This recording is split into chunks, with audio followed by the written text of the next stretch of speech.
কি ব্যাপার ইমাম সাহেব, আপনার হায়া লজ্জা নেই? আল্লাহর ঘরে আসবো কিসের হায়া লজ্জা? আর এখন থেকে আমি প্রতিদিন এই মসজিদে নামাজ পড়াতে আসবো আর আজান দিতে আসবো। আপনি জানেন না আপনার আর আপনার বাপের এক ঘরে করে দেওয়া হয়েছে? আপনি জান তো যান, আপনার আর এখন তো এই মসজিদে নামাজ পড়ানো লাগবে না। হ্যালো হ্যালো, একটি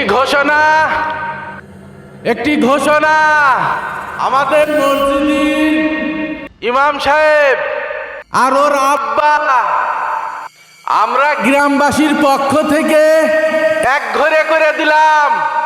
হ্যাঁ ভাই ভাই, ওই কথাটা কন, ওদের সাথে যেন কেউ কথা না কয়। ওগের সাথে যদি কেউ কথা কয়, কোন লেনদেন করে, তাগেরও ওগের মতো এক ঘরে করে দেওয়া হবে। আবার এক ঘরে হয়ে জাতি হলো।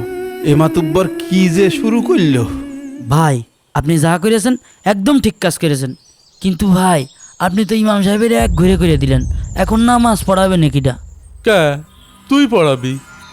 আমি তো আলহামদুলিল্লাহ শুনেই ঠিক মতো পড়তে পারি না, 3-4 বার ভুলে যাই। তাই কি? সে তো আমি আর তুই জানি, আর কেউ তো জানে না।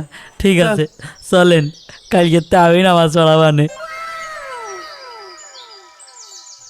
আরিফ, তুমি তো কাজ করছো, এ রাস্তায় তো আরও লোক লাগছে। আমার একটা কাজ দেখে দাও না, 4-5টা দিন বসে রয়েছি একেবারে। তোমার কাজে আমি মরবো না, তোমার কাজে আমি এক ঘরে হই না, তোমার কাজে নিতে আমি পারবো না। কে বাজান, আমার কাজে নিলি সমস্যা কি? তুই তো লোক দিয়ে কাজ করাচ্ছিস, আমি একটু কাজ করলাম। গ্রামের লোক তোমার আর তোমার ছেলের এক ঘরে করে দিয়েছে, তোমার কাজে নিয়ে আমি মরবো নাকি? গ্রামের লোক আমার দেখলে আমারও এক ঘরে করে দেবে না। তুমি যাও যাও যাও। কেউ কাজে না নিলি কি করে চলবো? নিজে কাজ পায় না, তোমার কাজে নেবে না। কাকা একটা পাউরুটি দেন। পাউরুটি? হ্যাঁ। তোগার তো পাউরুটি দেওয়া যাবে না।